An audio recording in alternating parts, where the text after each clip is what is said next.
What's up, gulaman? So, 1 minute video muna tayo, no? Papakita ko lang sa inyo yung power ng SC or Shadow Chaser Master Skill 2. Yan. So, ito ay piano lesson for 1 minute. Yan, syempre buffs muna tayo. Tapos target.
Awat na.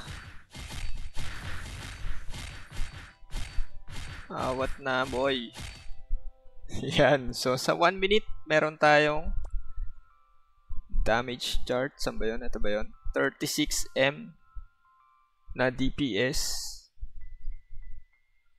36M na DPS.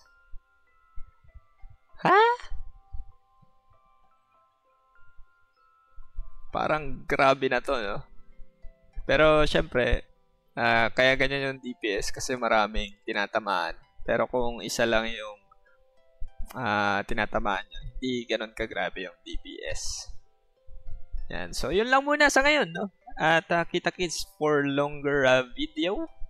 Baka bukas mag-upload tayo ulit or mamaya. Yan. Bye-bye!